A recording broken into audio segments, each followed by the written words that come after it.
Hello students, this is Sachin Dhiman here. Today I am going to discuss exercise 6C of class 5 maths.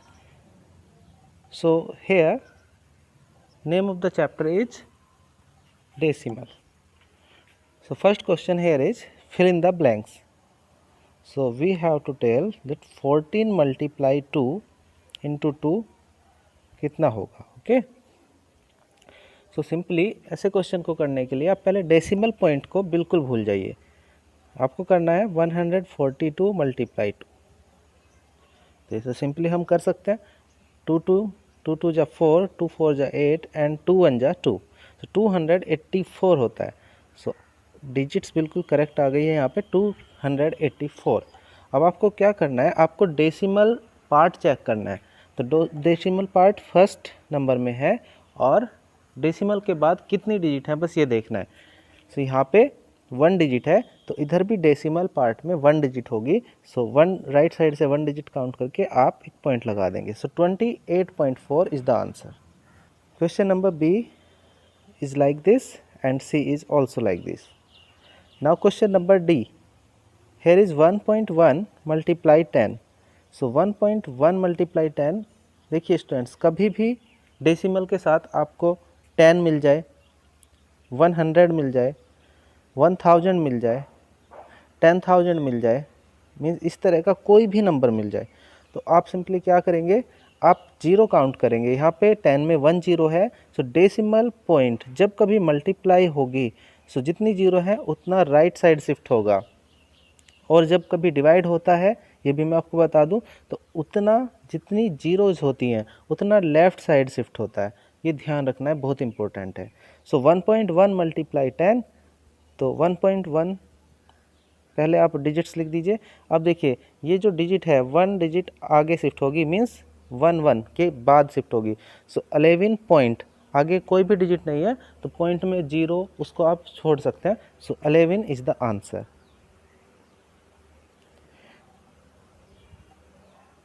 You can do part E, F in the same manner.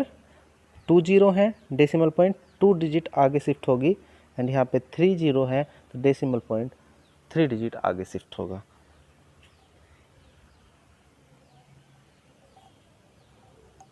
So now question number 2 here is find the product. So product find करनी है यहाँ पे. तो simply हमें करना क्या है, जैसे ए पार्ट है 49.6. सो 49.6 हमें मल्टीप्लाई करना है 14 से. ये सिंपली मल्टीप्लाई कर देना है, तो कर देते हैं. 4 6 जा 24 कैरी 2, 4 9 जा 36 एंड 2 38, 4 4 जा 16 एंड 3 19, एंड हेयर 6 9 4. अब इनको ऐड कर देते हैं. So we get 4 8 6 14 carry 1 18 1 19 and 4 2 6. So 6 9 4 4 ये आंसर आता है मल्टीप्लाई इसको करके. तो सिंपली आप क्या करेंगे, फिर से आपको डेसिमल पार्ट देखना है कहाँ पे है. सो 49.6 1 डिजिट के बाद है तो आप यहाँ पे 1 डिजिट के बाद पॉइंट लगा देंगे. तो 694.4 इज़ द आंसर. सो यहाँ पे बी पार्ट इसी तरह से है. C D up to D part it is like this. बात करते हैं पार्ट ई की. तो देखिए फिर से मल्टीप्लाई 10 आ रहा है. सो डेसिमल पॉइंट 1 डिजिट शिफ्ट हो जाएगा. जब 10 से मल्टीप्लाई करते हैं तो ये 9 से 2 से आगे हो जाएगा. तो 8192.3 this will be the answer. In the same manner 100 means 2 zero है तो ये 2 डिजिट आगे शिफ्ट होगा डेसिमल. 1000 है तो 3 डिजिट आगे शिफ्ट होगा. अब देखिए जब कभी हमारे पास अभी एच पार्ट में जैसे कि है 1564.21 मल्टीप्लाई 1000. सो 3 जीरो है तो 3 डिजिट आगे शिफ्ट होगा. बट हम क्या देखते हैं कि यहाँ पे डेसिमल पॉइंट है तो 3 डिजिट तो इसके आगे है भी नहीं. तो अब क्या करते हैं, हम 3 डिजिट आगे ही शिफ्ट करना है, इसलिए हम एक जीरो लेते हैं. जीरो लेते हैं, जब लास्ट में पॉइंट होता है तो उसको रिमूव कर देते हैं, मीन्स डेसिमल पार्ट में जीरो ही होती है, लिखने की रिक्वायरमेंट नहीं है, तो तब हम एक जीरो से उसको उतने पार्ट कर लेते हैं। अंडरस्टैंड?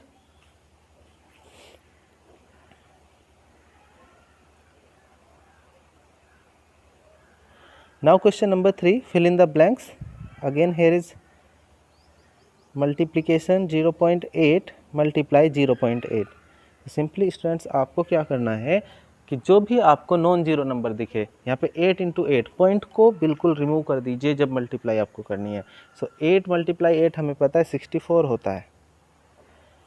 अभी देखिए इसमें डेसिमल पॉइंट है जो दोनों नंबर्स में है, फर्स्ट नंबर में भी है एंड सेकेंड नंबर में भी डेसिमल पॉइंट है। सो देखते हैं फर्स्ट में कितनी डिजिट है डेसिमल पार्ट में, सो 1 डिजिट है, और सेकंड में कितनी डिजिट है, 1 डिजिट है। सो हमें टोटल डिजिट देखनी है आंसर, क्योंकि आंसर तो दोनों से मिलके ही आ रहा है ना, तो टोटल डिजिट 2 है, तो 2 डिजिट के बाद राइट साइड से आपको डेसिमल पॉइंट करना है। तो यहाँ पे 2 ही डिजिट है तो यहाँ पे डेसिमल पॉइंट होगा, और जब कभी स्टार्टिंग में डेसिमल पॉइंट होता है तो आप एक जीरो लगा देते हैं, तो 0.64 is the answer. In the same way part B है एंड सी है, यहाँ पे D E F G and H, all the parts are like this. तो सिंपली मैं आपको बताता हूँ, एच पार्ट यहाँ पे बता रहा हूँ आपको मैं। 111 इंटू 0.003 एंड यहाँ पे भी 0.0, क्योंकि स्टार्टिंग में पॉइंट नहीं लिखते, उससे पहले जीरो लिखी हुई है इसीलिए। सो सिंपली हमें पता है 1 मल्टीप्लाई 3, सो ये सभी 3 3 3 हो जाता है। ओके, बट आपको देखनी है डेसिमल पार्ट कितने हैं, पार्ट में डेसिमल पार्ट यहाँ पे दोनों में है, और टोटल डिजिट कितनी है, तो 3 इसमें है, 3 इसमें है, दोनों में कुल मिला के यहाँ पे टोटल 6 डिजिट्स हैं। सो 3 डिजिट ही हमारे पास यहाँ पे हो पाई है, तो हम क्या करते हैं इसमें 3 डिजिट हैं, 3 जीरो लगा देते हैं लेफ़्ट साइड। सो अब तो 6 हो गई ना, तो पॉइंट लगा के यहाँ से पॉइंट आएगा यहाँ पे, और पॉइंट स्टार्टिंग में है तो उससे पहले भी एक जीरो।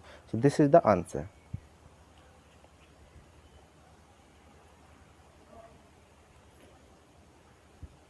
क्वेश्चन नंबर 4 है, find the product.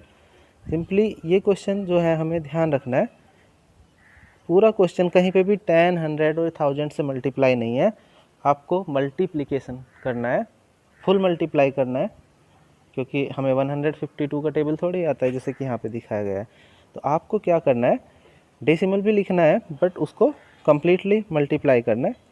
Here is 193.45 multiply 2.5। So multiply करिए इसको बस। 5 5 जा 25 कैरी 2, 5 4 जा 20 22, 5 3 जा 15 एंड 2 17 कैरी 1, 5 9 जा 45 एंड 1 46 कैरी 4, 5 1 जा 5 and 4 9।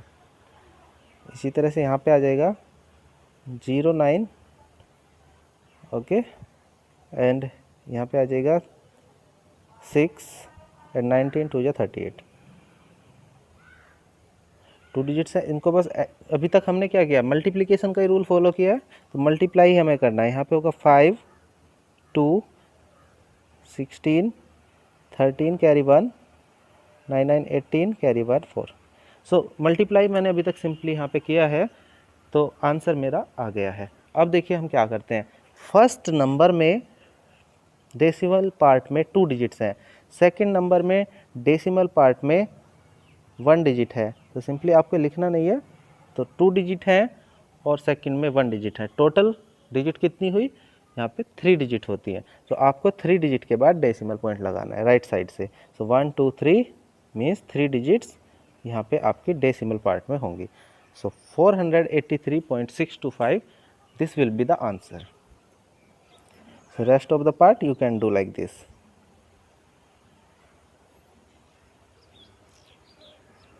Here is question number 5. 21 multiply 0.1